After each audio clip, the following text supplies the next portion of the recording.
Like you farm, you saw them die in enemy jungle to that Ravage, like all the ultimates and the Iomars die, but it's like, okay, cool. Like that feels 2 minutes good, no Ravage, yeah, like that's fine. You're wearing your jungle. With that said, though, Spirit still got some really crucial pickoffs. They got that Storm kill on the top lane with that ward vision. They had better night vision as well with Luna. There was the Tide relocate that they did near the large camp on their side of the map. Like, it just felt like they were pressuring everywhere. They even took the tier 2 tower before they even attempted Roshan, and they got it fast. It was just like they were clearly ahead of Fnatic in this game at all stages. Well, that's like a textbook type of way of playing the game out from once you've won the laning stage, right? Then it comes to high ground defense, and I always thought high ground defense is where the comebacks happen. That's where we see, in this case, you know, the Tidehunter getting the big Ravage, the Storm getting the big jump. Why couldn't they set up this big high ground defense team? Why wasn't that a possibility for them? Because Fnatic's heroes are all about kind of pushing forward and poking, you know? Like, they can only defend the high ground if Morphling has maybe Manta, BKB, Skadi +1. His damage output won't really be there. They've got a lot of, like, annoyance and kind of control to some degree, but they're not killing things.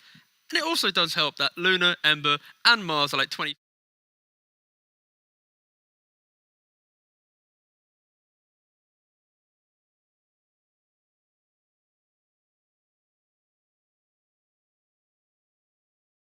And Spirit are recognizing this. Like, they also got way more value out of their first item. You know, Armlet is just, I think, the most busted item right now because it also has the build-up component of Helm of Iron Will. So for like an extra 100 gold, you get free armor and slightly less regen. So your lane is really strong. Armlet makes you just, like, it's more than a relic worth of damage. You're an Ember Spirit, like early BKB. What did the initial round of items for Fnatic really help them with? And it was like a really rare case where Armlet actually allows your offlaner to out-damage a Morphling carry. Yeah. Normally it's like he has this 20-30 damage advantage, but then they're just running at him. They're sitting there attacking a Morphling, drop the ulti when he waveform out and TP'd out. Like, the pressure was insane that they got from the extra damage. Well, it is time to shift our focus a little bit. Of course, that was just game one. This is a best of 3, and we're going to see if Fnatic can bounce back and force out that third game in the best of 3 series. Both teams are ready to take their seats again in the pods on the main stage. And for Team Spirit, we are going to hear more from them right now because earlier, Casey was able to sit down with the captain. Team Spirit had a season of mixed results, missing out on the Singapore Major in March, but snagging 7th, 8th place in June's Ana Major. Lacking the points needed to secure a spot in the biggest Dota tournament of the year, they dominated in the Eastern European qualifiers to punch their ticket to TI-10. Allsear got together with Miposhka right after the team qualified and started by getting his take on the season as a whole. Как вы перед собой, как перед составом, какие ставили цели, чего хотели добиться и насколько успешно все получилось? Короче, когда мы еще узнали про формат, какой вообще он будет, как проходить этот сезон, мы поняли почти сразу, что типа каждый матч очень важен, потому что очков довольно много и на лиге, и, соответственно, лучше нужно цепляться за каждый матч, чтобы выиграть, и, соответственно, больше шансов иметь на то, чтобы там вообще получить прямой инвайт. But receiving that direct invite to TI proved out of reach over the course of an inconsistent season. They managed to qualify for the Ana Major in June, but as it approached, Miposhka says they struggled in their scrims. Вообще, там у нас сразу не задалось все. Мы там начали тоже КВшки играть, начали все вообще проигрывать без шансов. Ничего толком не получалось. Там какие-то игры вообще в сухую, какие-то пытались бороться, но все равно проигрывали. И чувствовалось, что, что-то немного идет не так. Короче, уже вот за день перед игрой с ЕГЭ мы тоже сыграли КВшки, и было все более-менее. И когда мы выиграли у ЕГЭ первую, я думаю, это вообще стало для нас каким-то бустом, что ли, назовем это так. И вот с этого все вообще пошло довольно интересным образом, начало складываться. То есть именно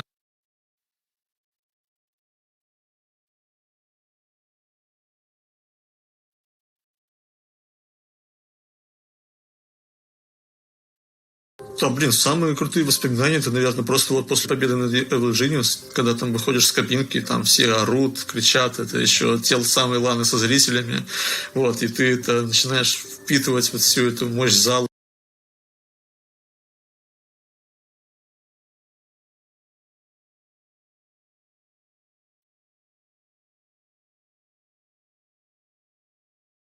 чат, это еще те самые ланы со зрителями, вот, и ты это начинаешь впитывать вот всю эту мощь зала, энергию, и как-то вот, ну, блин, просто себя, не знаю, превосходно чувствуешь, просто какой-то, как король какой-то выходишь, и это просто, не знаю, вот это самое замечательное чувство, наверное, когда ты выигрываешь и выходишь на сцену и чувствуешь поддержку зала, вот, это, наверное, самое офигенное чувство. Yeah, that run that Miposhka had with Team Empire at that TI was definitely a little magical. They were playing with Resolution, who was standing in for one of the players that wasn't able to make it, and they made it pretty deep as well. And I asked Resolution, because that was Miposhka's first TI, and I asked Resolution, like, what was it like playing with this guy? Like, how was he in the booths? And he described Miposhka as the perfect support player.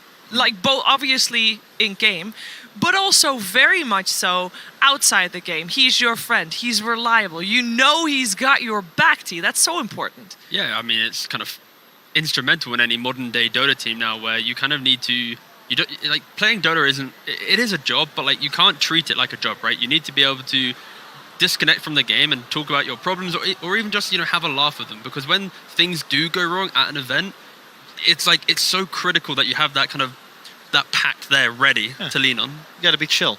And Miposhka, I mean, we've talked with him all year long during the DPC. Like, he's kind of just been the same guy, whether they were succeeding, winning, losing, what have you. He's just always solid. And it's fun because he was, I think, underrated by the scene for a while. After that TI7 run, you know, you'd see him like kind of popping up on teams here or there, but he wasn't put in the same category of captains with people like Solo or FNG. He was always like that tier 2 guy. And I really just don't think that that's truly the case. It really is. And let's focus also a little bit more on Fnatic, because we're talking about a game 2 in a best of 3 elimination, and it is Fnatic that just lost game 1. So they have to step it up. They have to adjust. Purge, quick words. What do they need to change in this game 2? They have to stabilize the lane for Raven. It's really important. All right. Can they do it? Can they force out that third game of this best of 3? We're gonna find out.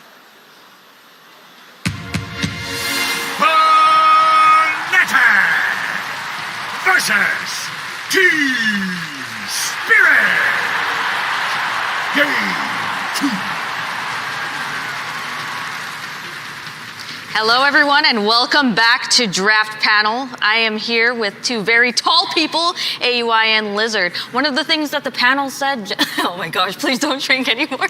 So one of the things that the panel said is that Fnatic will need to stabilize Raven's farm throughout this game. Do you think that that's a good strategy? Do you think that that's yeah, I completely agree with that idea. I think on top of stabilizing Raven's farm, making sure he has a good game, Collapse was just out of hand that game. That Armlet Mars, one-shot and creep waves, basically top net worth in the game. It was too much. It's too much pressure on the map. It's too much damage and scale, just everything. Do you think it's very difficult to focus on what you need to change when you got your full comfort zone, like you did in first game? Because they did, right? They were playing all the heroes that they would usually pick. Nature's Prophet was doing so much work. Looking at the beginning of the game, I understand why most teams tend to ban it. Like controlling both the bounty runes, constantly blocking the ancient camp. Like he's farming at one specific spot in the dire jungle and just sending his little pesky trees just to block camp constantly. Also, constantly having them for vision, it's so important. But it did go through once again. However, Elder Titan was banned out in the first stage of the last game. This time around, Fnatic, they realized it's not, so they pick him up. One of the things that you mentioned last time, AUI, was that Elder Titan is super, super strong hero. Can you explain why he's a first phase pick? So I think Elder Titan, he's sort of like the complete package, as a lot of first pick heroes are. He's very stable in lane, oftentimes really strong in lane, depends a little bit. And he gives vision, he gives team fight, some disable. Most importantly, he can make it so that you nullify a lot of the enemy carry's net worth through your aura. On top of that, if the game goes late enough, he becomes a beast in team fights as soon as he gets some eggs. Even some eggs into Mass Commander. So we've seen in this game, I've watched Elder Titans like solo the enemy team's mid snipers, 100-0. Once you have the cleave talent, does that feel good with the Agrims? But I wanted to say it's also very flexible. That same Elder Titan can be played on offlane, can be your 5, can be your 4. In this sort of a game, I think you're already satisfied with Luna plus Elder Titan on the safe lane. You can rotate him perhaps on that position 4 if necessary, but versus Tidehunter and Weaver, this should be a solid lane for Fnatic. A little bit of a switcheroo here, right? They're getting the Luna against Tidehunter. I think Raven, for me as a carry player, he seems the most stable on Luna and Terrorblade. At least through the qualifiers, he seemed to play a lot of these types of heroes. As I was mentioning earlier, he has played a lot of, I don't know, seemingly a bit random carries this tournament. Some, it's not random, but just like some Ricky Maru that was banned in the last game. You do different things every game. But I think, like hypothetically, he functions best, like historically, on his other teams when he's always been that sort of hard carry, farms a lot, doesn't make mistakes type of carry player. And Team Spirit, they tend to ban out their best heroes when they get a hero in that same position. They got the Tide, they ban out the Mars because they understand just how strong the hero is at the moment. Also, keep in mind that Tidehunter plus Weaver have a lot of natural synergy together. That Gush plus the bugs from Weaver, they bring out a lot of damage plus minus armor, making anything possible for that position 1. You can suddenly even pick, I was going to say PA, but I'm not going to say PA. That hero isn't picked once. Any single hero that actually benefits from the minus armor is solid. We've seen some Weaver plus Tidehunter plus SF on the mid lane actually do really well through the tournament. But yeah, this lane should be very strong for them. Quick question. So the picks and the bans went out for first phase. So Weaver, Tidehunter instantly picked, and then the bans came out super fast.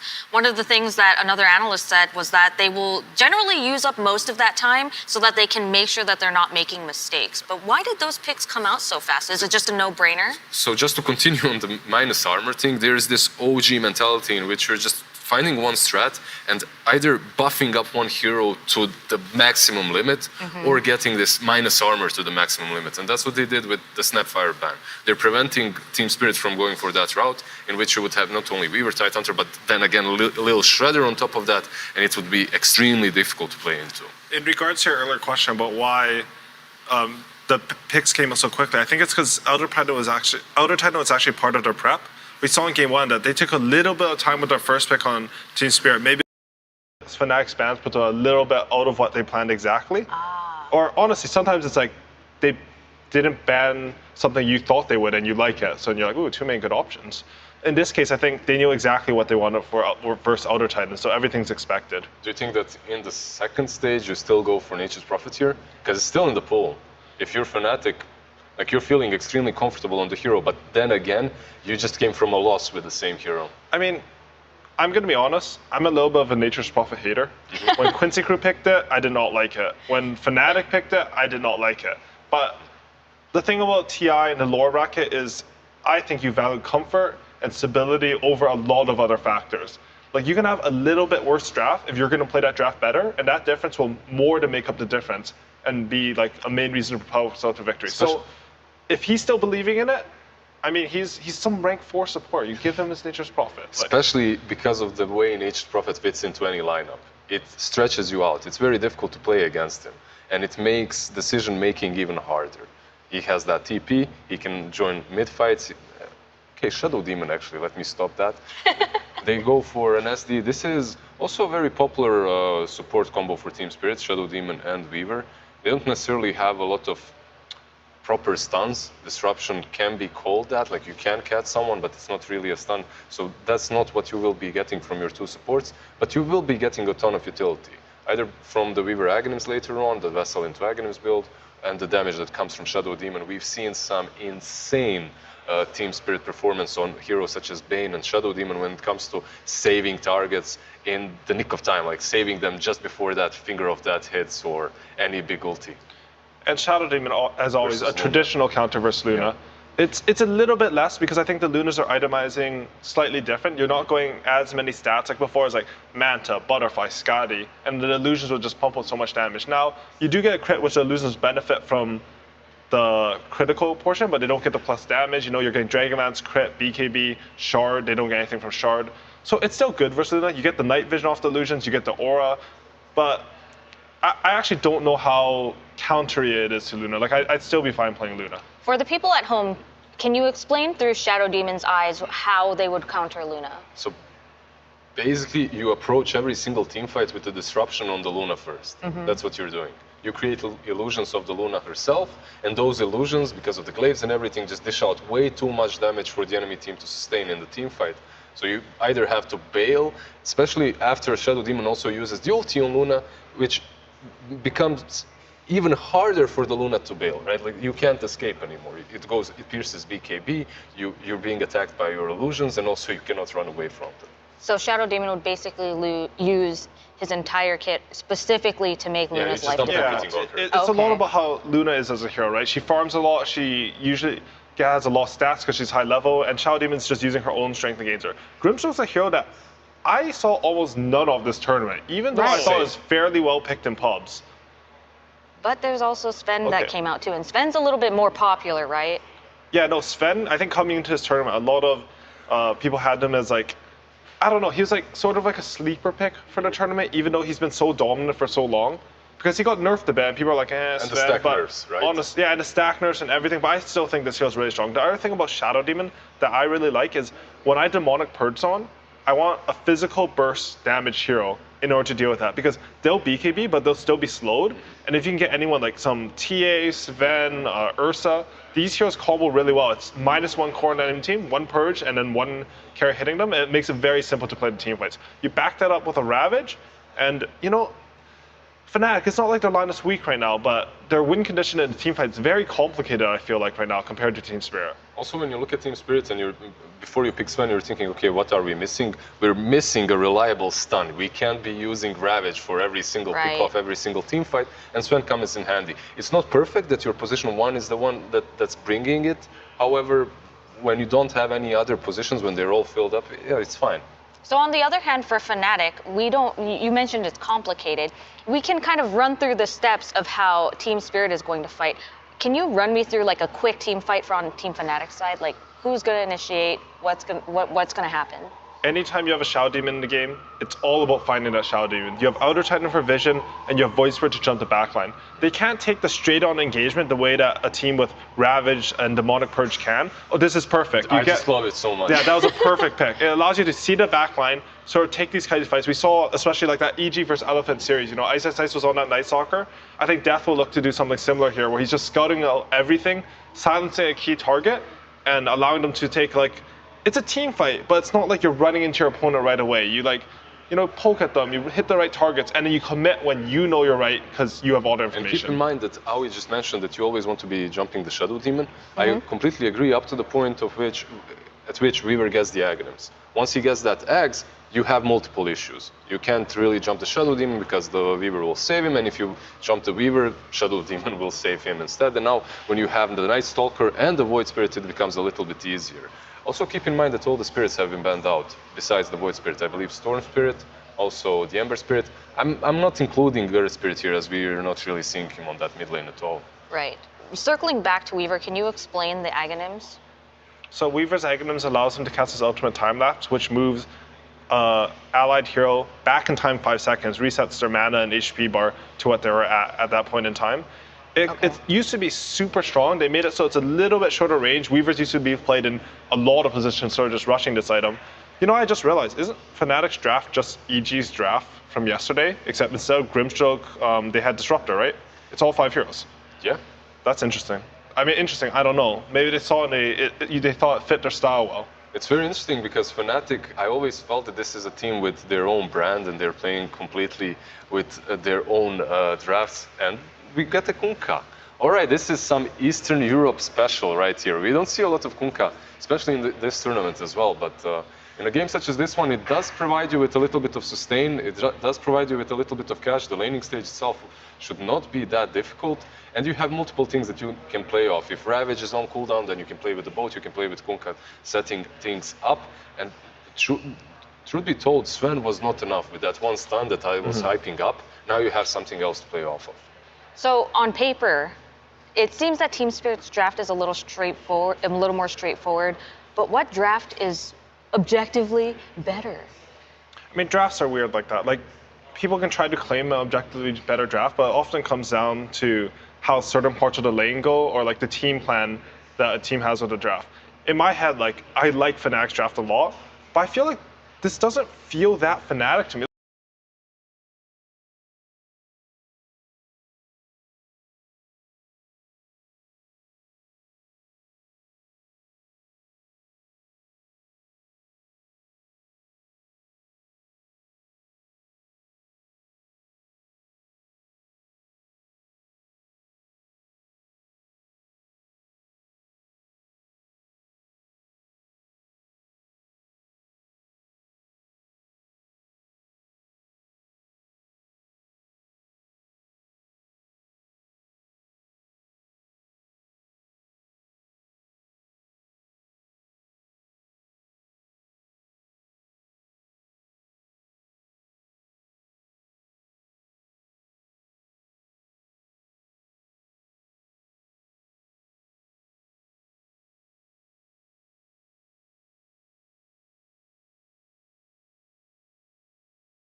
won that game, I believe.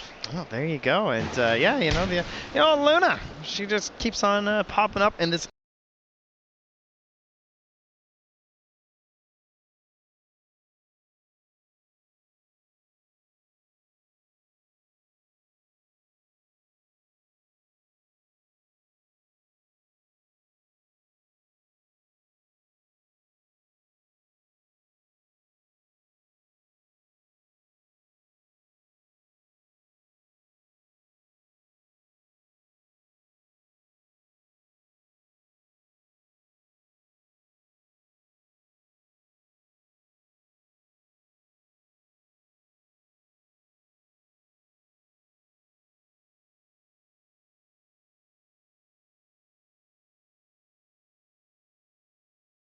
Like really tense, must-win situations, and it just makes it easier if you can see everything around you, set up the great fights, and that's what Night Stalker does best. Yeah, and of course, to pair with the Luna, it just means that you already want to play at nighttime anyway when you have a Night Stalker in your lineup, and Luna's just going to help you even further with that bonus. I have to say, though, that Kunkka you mentioned, excellent little counter pick there to the Night Stalker, right? Because you think about how you want to play every team fight as Night Stalker, and also Void Spirit, like in out, right? Bobbing and weaving throughout the engagement. You get one X on top of you, you're gonna need some defensive items to help you out. Or a little bit of help from his friends as well. And they've got the Echo Stomp to sort of cover a little bit of things that are going on there. But the Grimstroke, a little bit of a weird choice. Yeah. Not sure exactly. We haven't seen a ton of it. To me, at least, the thing that stood out in the qualifiers for TI about Grimstroke was the Aghanim Scepter that you can end up purchasing and how strong that can be.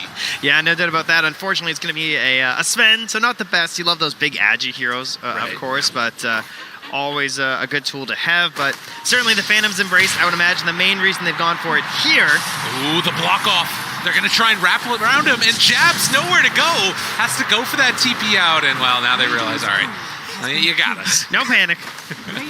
Jabs has got it. Gets out of that one.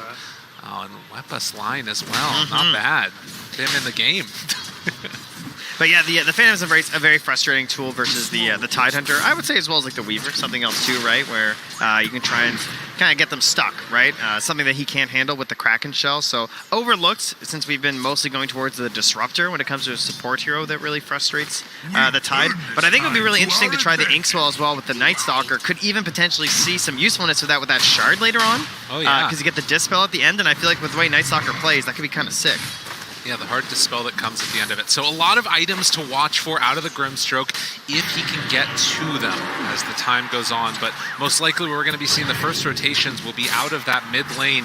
Both of these heroes, the Void Spirit and the Kunkka, capable of getting very aggro in the early stages. And you can see so far, 7 denies actually on the Void. Not bad at all. As Raven chased down in some trouble. And Mira going to draw first blood. Just caught him sleeping. Tidehunter hunting carries throughout the entire international so far with the help of his friends. And going in for round 2, DJ gonna fall. Team Spirit, they lose Mira, but they will take that one. Snapfire and Weaver, the minus armor bonuses to help out a Tidehunter and grab these kills, been used throughout this entire tournament. And it just looks so good to get the double kill like that. It's Toronto Tokyo going to do this thing we've seen often. An X marks the spot into a TP back home, and that refills the bottle, allows Toronto Tokyo to come back to lane fully resourced up. And Chuan obviously not having that same possibility playing as the Void Spirit. Yeah, we'll see if we get a little bit more help towards that mid lane, perhaps. See if they want to try and go for a play or even a turnaround. Obviously, something that Team Spirit did a very good job of last game. Oh, and Maposhka. This is the sneaky one. Take a look at this. Can he get all 3 of them? Trying to stack up the camps for the Sven, and oh, a little bit late. Only managed to get 1. That's rough. Gotta go back to lobby practice. Yeah, I gotta hit the demo lobby between the series and on the main stage, apparently. It's a tough one. It's incredibly hard to get that as a Shadow Demon when you're doing all of them simultaneously. But nonetheless, you had to let them know. You know, you had to. Got all excited. We're gonna show everyone. Wow, watch the sick triple stack. I know. I thought it was gonna happen. At this Next time, no cam, he'll get that. I'm sure. Exactly. It's tough on the main stage. Oh, nice. I like that sentry on the right-hand side there too, inside the tree line. Pretty, tricky for Team Spirit to catch it, and then they can try and actually punish Mira in this laning stage. As the rundown, Toro gonna get stunned up, chased down, but the disruption and the back away. Afterwards, passes the salve over. So even though there's some good aggression there, not going to be able to do substantial damage to that Sven. What's all? Still 3 mangoes as well from Aposhka with all those tangos. So they're going to try and keep Yadoro going as long as they can up here. Meanwhile, Jabs has just been, once again, going in, blocking off the camps here. He's been stopping the further pulls. Then Aposhka has been trying to stack this up, and now also stopping the small camp from being available. We'll go for some vertical plays here to ensure that there won't be a pull on the other side, but you got to look after your carry here. I mean, again, this is like not, you know, the damage that's going to go for the kill, but it's so much economic damage because he just has to play that far back in the lane, and now you're in a situation where you can just deny out a bunch of creeps from him. He's level 5. He's just going to the jungle. And, of course, those big stacks not really all here quite yet, and not what you want to see. So we got to put... Oh, mid lane, Toronto Tokyo gets the full damage there. Unexpected. Caught him after the dissimulate. Huh. Yeah, I mean, that's one of those where you normally are comfortable in this Void Spirit matchup because you've always got that dissimulate to get out of harm's way, but Toronto Tokyo with the outplay, able to punish on the mid. Not a good start here for Fnatic to lose that. But, of course, the other lane's going well, so, you know, just ins and outs across your lanes here. Meanwhile, this bottom lane here is still pretty chill. Raven just farming up will likely make his own rotation to the jungle relatively soon, but so far so good. 35 last hits, and although you know you are below the Sven of course has been hitting a lot of neutrals, and Sven's also running back to his base, so you'll likely see the Luna start to eclipse him pretty soon in net worth. Yeah, I mean these are 2 of the fastest farming heroes in the game if you're left to just sort of go about your own devices.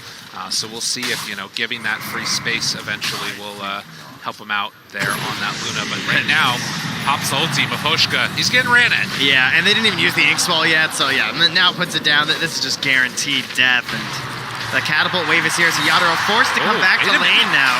Yeah, because you can't just give up that tier 1 tower this early on. So Death making that move and forcing the rotation back in after Toro had already retreated to the fountain. But this early pressure being put on by the Night Stalker. He got out of that early laning stage well, and now kind of just free to do whatever he wants. Yeah, they have to threaten some TPs here from Toronto Tokyo as well, I think, but not coming in quite yet. And they would love to try and get a kill onto Death if he dives a little bit too deep here, but it's going to be tough. Having the phase boost this early, very tanky, 1000 HP with plenty of armor. And of course, if he does make a rotation and fail on Toronto Tokyo, that's going to slow down his farm by quite a bit. But for now, his farm is the top of the board there. Yeah, playing on that Kunkka. Obviously, now that he's up to level 8, can get more points in the top lane. spot. Jabs. Looks for him. Death backs away. Ooh. Gets out of that one as well. That is a 4-stack. Hit that with one more, and it might have been a kill. But Jabs wrapped around upon, and as they have the rundown, they'll find themselves the kill. So getting back on the board. Spirit looking good again. Uses the Quelling Blade to grab the courier. Oh, that was nice. He cut through the tree, seeing the angle, and actually got the courier snipe. So find something in response to support time. But great turnaround here in that top lane, using the salve to pump Yadoro back up, and then chase down to the sidelines. Maposhka, again, having an excellent match here. Now Toronto Tokyo wants to make a rotation to the bottom. Yeah, and this is going to be an easy one as they run in. This does reveal the ward, obviously, but into the quick kill, and Spirit are just everywhere. I mean, this is looking somewhat similar to last game where they just got a lead and never look back. And Maposhka going to try and TP out. Does he manage to escape? He does! That nerf on the Ink Swell. Yeah. Oof. Bit more time to deal with that these days. But that still puts him all the way back in the fountain, and Chuan's made his way up here too, going to grab that next wave, so they're going to be flying into this tower, putting on the hurt, and only 15 seconds away from the next ultimate here on the Night Stalker. Wow, this has definitely been a I mean, I guess at the very least you can see Fnatic are getting more kills. They're making more things happen. Going right now on Toro. Can they make anything else happen here? Oh, they got some plans this game on Fnatic, right? Yeah. Going into the top jungle. Yeah. Trying to stalk Yatoro, and then they've got a ward down on that triangle on the bottom side of the map with all those stacks sitting there for Sven. You got to imagine they want to have a big fight there with the next Dark Ascension. Now that they've taken that top tower in the safe lane, they can start hurting them on the side of Team Spirit towards that part of the map and force a good fight. Yeah, this definitely feels like it's just, you know, a concentrated effort to be that big contention point, to take it away, that farm from Team Spirit. Raven hanging out down here bottom as both Tier 1 towers have fallen. The danger is Team Spirit, how quickly can they take those stacks? You pop God Strength, you have a Kunkka that heads in, it might be gone before Fnatic can get there. Yeah, and then of course sometimes you'll see teams maybe just try a little bit too hard to contest, and then you end up losing the fight, but well, they certainly won't be here in time for this one. They just got the D ward too. Now you got the question marks on what's happening, and where are we sitting? 4,300-ish, even after the hard camp, and then still these Ancients to go, looking very nice for Yatoro, and they're just gonna run top. See if they can catch someone dewarding. They catch DJ in the act. Oh no, and this is DD and Arcane. This is going to be an easy kill into another one soon because that boat on a lower cooldown. Man, Team Spirit are just looking so clean. The fact that you are able to deward the triangle, take those Ancients, and get a kill, like they're doing everything. Yeah, they lost that top tower, but quickly, you know, they've already taken it through the bottom one as well, so doing very good with their game plan, I'm sure. And now questions to Fnatic. Yeah. Again, very similar state as last game. Starting out with fewer kills, getting an early net worth lead handed over to their opponent. What is the response here? What are Fnatic going to rally around in this game? I mean, it's got to be something, but they're right underneath that ward as that smoke comes out. It's a smoke, and it's also a level 6 Grim. Hasn't taken any points yet, though, for the 5 and the 6 on jabs. I was waiting for I saw that line coming out, but it didn't happen that time. But you can see they're heading through these wards again, and, well, Collapse actually wrapped on here. All right, they need the Phantom's Embrace here. Yeah, I mean, he's going to go down no matter what, as they bring absolutely everybody for the big kill, and that's not insignificant. You know, they find themselves the Collapse kill, and will end up moving forward from there. Yeah, they're pretty confident there's no rotations coming through. Kind of scary when it's a tide, but they had some wards in the area, so salts up there for Fnatic. And yeah, it's a lot of heroes to kill one, but that might just be the play that you need to sort of get up them around, be like, all right, we got this, like, go forward. Well, and at the same time, too, you saw Yatoro was also farming the Ancients another round of it while Collapse is dying. So, you know, you'd love that to be the support that ends up falling, but didn't end up happening, and the X marks the spot. He's Xing to get runes and pig pulling, so he's got lots of strats here. The next level play. This is going to farm up both of these camps. Tidebringer, so effective at cleaving through there. Toronto, man. They got the 3 cores that can all farm Ancients and stacks, you know? Tide, Sven, and dude, Kunkka. look at this guy farm this jungle. Just pull it one way, cleave the other, pull it the other, cleave Are you the taking other. notes here, you know? I want some to. Kunkka games later. I mean, I would definitely not be doing that good. That's for sure. But it's a baller. Well, next item right here for a hero that you tend to look to gain some momentum in a game. It's Death on this Night Stalker. Has the Echo Saber we've seen oh so often in this tournament. And also, still has the ulti ready here, but it's Team Spirit making the move onto him. Oh, and this one's gotta hurt as the boat comes in. The stun is there. Do they have the follow-up? Yes, indeedy doody. As the ulti comes out, silence at the same time, though, buying Death a little bit of time. But in the end, he too will fall. And Raven trying to clear through these Ancients. DJ moves into position now. Drop the ulti down. Not really going to do all that much at all. Mira just runs away from them. Yeah, soulbind onto nothing. They can't find an opening. Oh, he wants it. He wants career kills oh my too. God, he's going for the Mira. What a god. 5,000. They're running circles around Fnatic. Oh no. 5,000 gold lead now. 4 courier kills by Mira. They really don't have the best heroes to deal with that quite yet either. I mean, obviously things will get a little bit more difficult now that there's some better tools here on this Night Stalker, but soon to be another smoke. Smoke and go. All right, well, as we say it, it occurs. This Who's one coming not with under them? ward. No, that's a better start for sure. Oh, look at the way they're just like backing up there though. This is the one hero we don't want. Like, please, anyone else. But he's coming in so close. And Collapse just going to walk into him right now. The Phantom's Embrace for the moment. Inkswell not going to connect onto anybody, and Smoke broken, nothing gained. Chuan pulls it back in afterwards. The silence is there. Pretty good at stopping the Ravage, but the walk away. It came in at the end of the Ravage to interrupt. Oh, the Torrent afterwards falls onto Chuan. He will die. Collapse will live. Devastation in the river. That's where Tidehunter comes from. As Maposhka also gonna live through that one. Are you kidding me? Pick pull forward for the body blocks.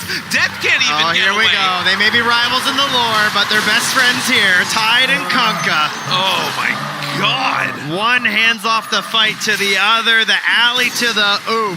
Ravage into all the combos coming out here, and they just made that look so simple. I mean, Team Spirit, they look crisp, they look clean. Meanwhile, exactly. the Ancients. Right, he's just halfway away. Gonna get into that Blink Dagger soon and not look back.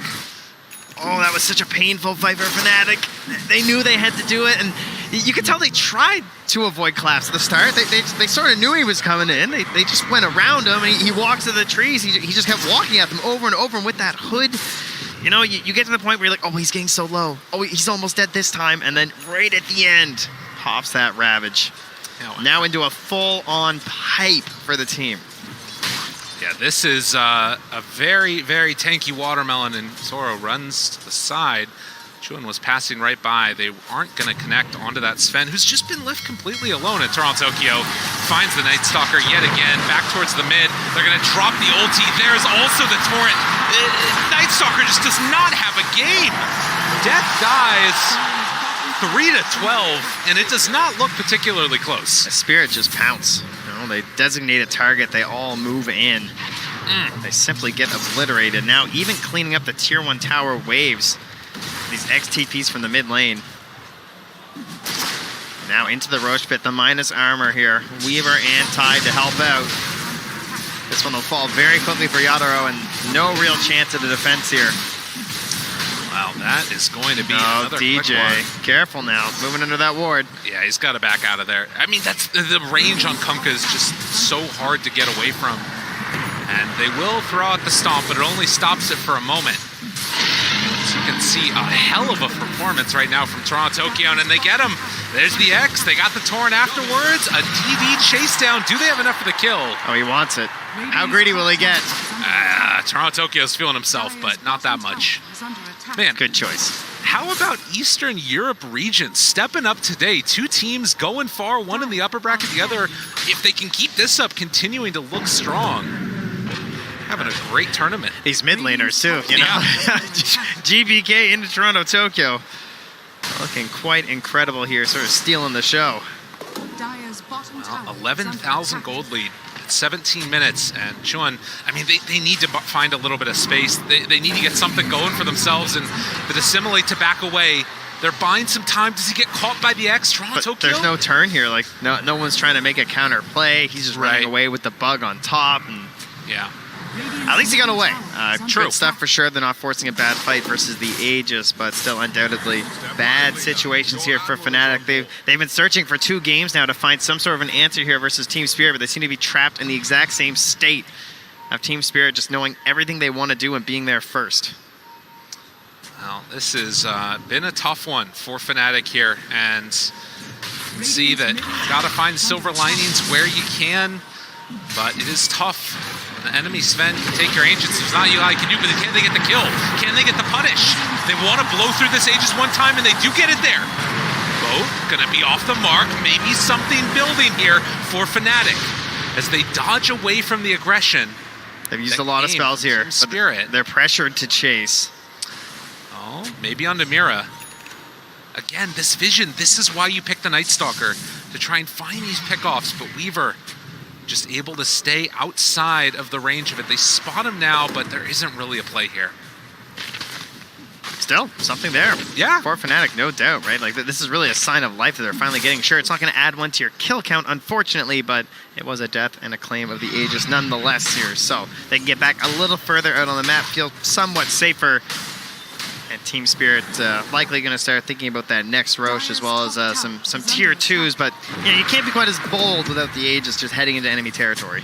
Well, there's something to be said here as well for having these big auras that can change the way that a game works. You've got the natural order, you've got the lunar blessing, big team fight ultis that they've got on the side of Fnatic. Well, okay, doesn't have the natural order yet. He's gonna get there on DJ, don't worry. One of these days.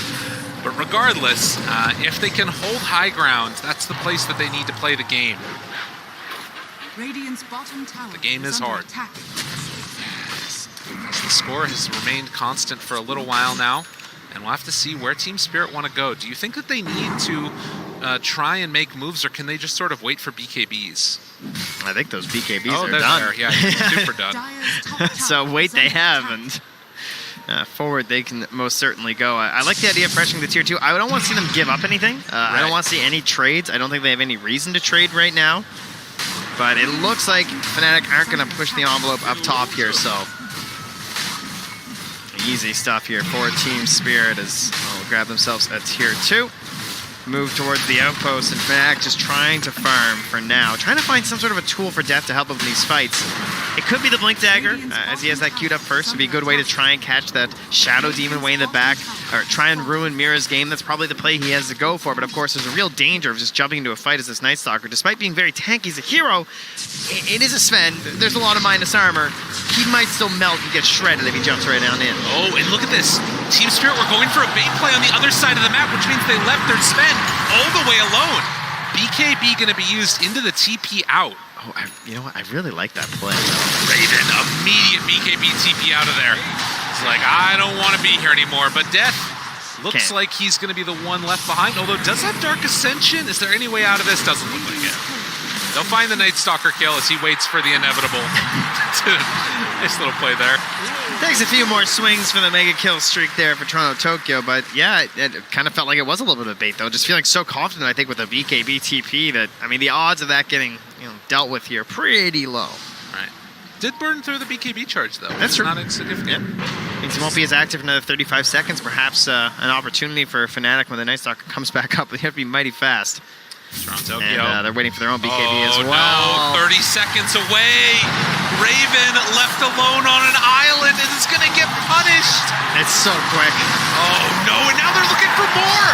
Finding DJ outside their base and just pulled back in and killed. Oh man, as Fnatic will fall down yet again. Now Maposhka looking for Chu, and he has to back out of here as well. Fnatic struggling to come up with the answers as all across the map they get taken down. Fnatic trying to find answers after game one, trying to decipher the puzzle that is Team Spirit and get a solution for what they would just witnessed in the previous match. But unfortunately, it's actually Team Spirit who are adapting, just making things worse. And Toronto Tokyo leading the charge there. 15,000 hero damage. That's an impressive performance. 7-0-4. Team Spirit, I mean, again, you think about the story of this team starting 0-4 out of the group stage and then not dropping a game, it felt like, for the entire rest of it. Now coming in, after dropping down out of the upper bracket and putting on this type of performance against Fnatic, it's incredibly impressive from this young squad led by Maposhka. Yeah, we saw their first 2 wins in the group stage, and I was shocked to learn they were 0-4. They just looked so crisp and clean, so when they turn it on, they're most certainly there. After taking one off IG in the upper bracket, they don't want to drop any more down here. Aghanim Scepter done for the Void Spirit. Hoping to find some signs of life for Fnatic. Still stuck at 3 kills at 22 minutes in. They've got BKB on Luna, they need to make something happen here. They got in and out heroes, right? They got Night Stalker, they got Void Spirit. They got to get an in and a really quick out. If they can get some BKBs going, burn those things, maybe then they can find their play with this silence on Chun, right? Get in there with the Aghanim Scepter, see if you can make a good fight out of that. Yeah, it's a 19k lead. That is a tough order. I understand that. Yes. But we're digging real deep here on the casting desk. And DJ is going to get caught and stunned. Has to lead the way. Somebody has to die when you're down this far. You need to play that aggressive style and look for pickoffs. Look for farm where you can. I can see that he's taken the nether shot, which is good, because now I can take his trusty shovel. Oh, there you go. And keep digging a little bit here to try and find a solution for Fnatic. Keep on digging, because it's looking like it's a tough way out of this one. It's real deep. Yeah. We'll try and fill that hole of net worth back in here. Climb back to level ground. Jabs, his plan it'll be the Aghanims on the Grimstroke, getting pretty close, about a point booster away here. And a pretty incredible tool, honestly, in teamfights if you can get there. Question is, will he ever make it? Yeah, he's working his way. You can see Kunkka also, after finishing the AC, is going back for the sheep stick. And almost has enough for it, so that would be quite the pickup for him, as bottling up that DD, ready to go for another round. Roche about to respawn. Like, this comes back to, I think, again, just like game one, the forcing of the itemization that's coming out from Team Spirit. And so a lot of Kunkas would just go Ags here, I feel like, right? And just like, you know, I feel like you're going to win the fights anyway. You're up 21k. They can kind of feel that edge that they have. But Scythe, like, that's just punishing because they have to get BKBs on the enemy side, on Fnatic. So you grab that Scythe, you may just get the pick, and if you eliminate one more hero, that lead's going to grow even further relative-wise in those team fights. Smoke out now, and Jabs trying to rally his team with the voice lines. Pumping him up. Of course, he's the one hiding in the trees, so... You know, you're not wrong. He's off to the other side there. DJ, Chun looking for a opening. If somebody steps up the map, or maybe just be able to find a courier kill, see where it goes. It's the Mystic Staff looking for the Void Stone afterwards. And still we sit as Roche is going to fall soon. Could be the final match them at TI. DJ making so many plays in their previous matches that they won. That clockwork. Took him off the Ogre, put him on the ET. Can he save one here? There's no chance at all. And now DJ has to TP out. Do they ravage for it? No, they don't even need to. Disruption is on the mark. And Fnatic gonna lose two and now have to stare down the high ground pressure coming from Team Spirit. Walk up, they're gonna get a buyback out of that ET. I don't know if that scares them off right now. You're not wrong. But again, Team Spirit sensing the potential moment here to knock Fnatic out of the tournament. They want to walk forward and take these racks. Now, Roche has spawned. That's right. You know, there's no real reason to be here. They have BKB in sight though, so I think he feels pretty safe. And now back towards, gonna dot some I's, cross some T's, and head to the Roche pit soon enough, I'm sure. Yeah, they're playing this one safe. Team Spirit. All right. They may be young, but they're playing like veterans. Jabs just sold the circlet. He wants it. One more gold, and there it is. The Aghanim Scepter. So they're going to get one more hero in the fight, so they can outnumber their opponents now. That counts for something. Dark Portrait, incredibly strong. Illusion damage is amplified. You've also got a long duration on it, and it's BKB'd.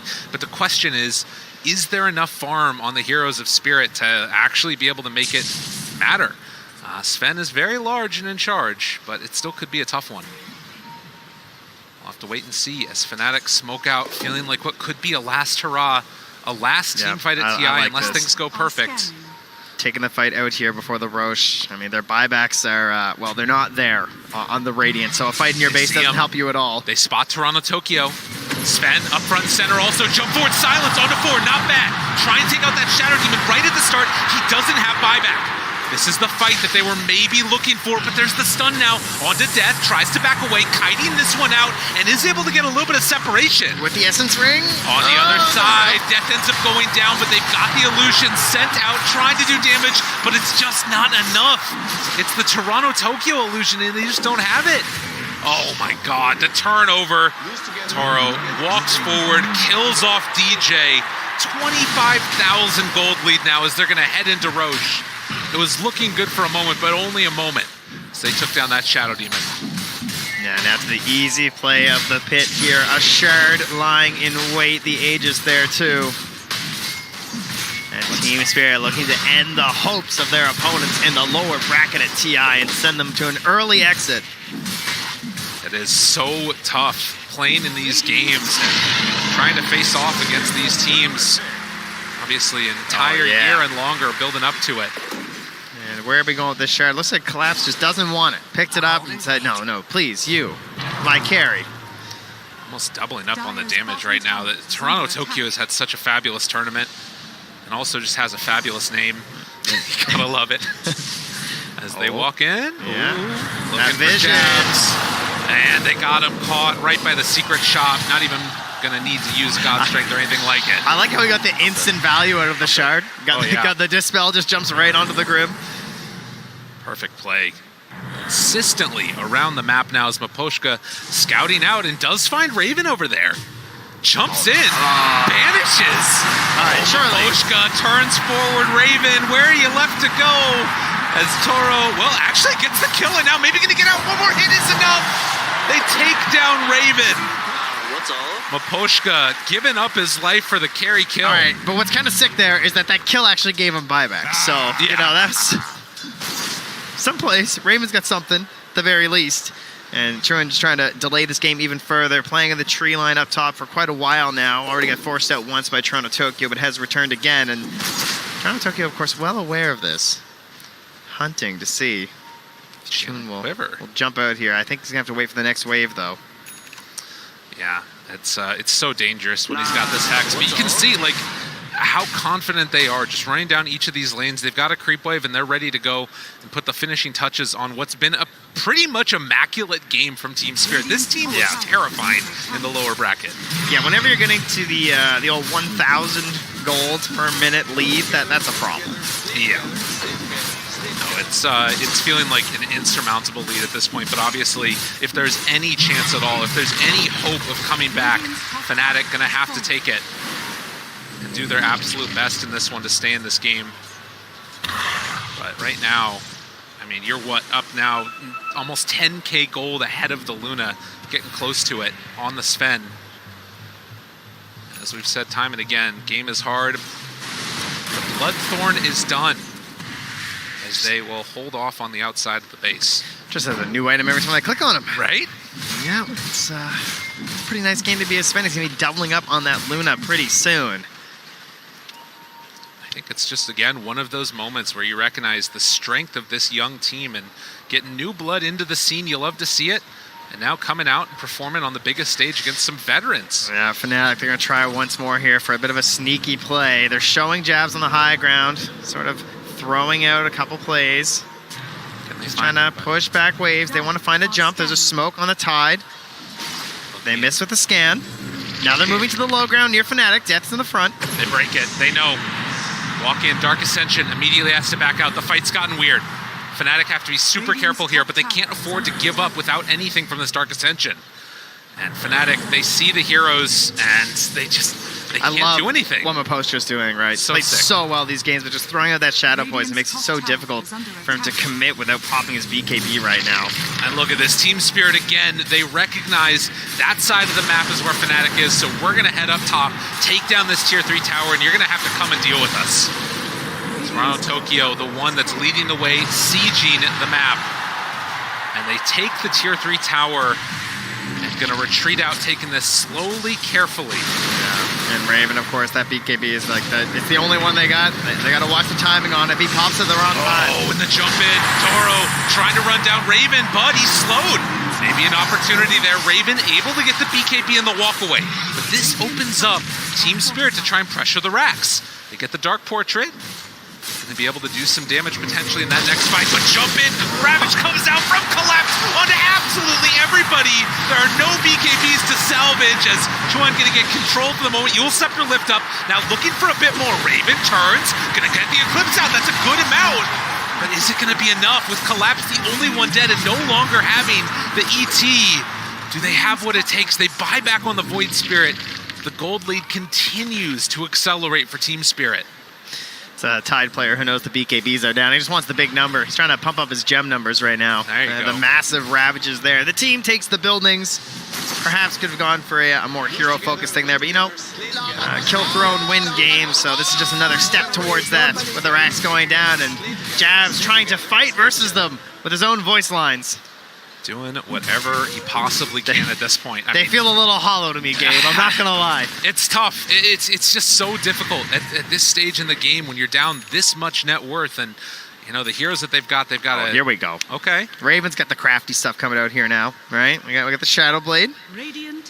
This gives you plates with your Silver Edge to finish out that Chrysalis. Invisibility, invincibility, but also that break and extra damage. Also that ward spawning all that as well there from Team That Spirit. hurts. Yeah, that one hurts. That's pretty good.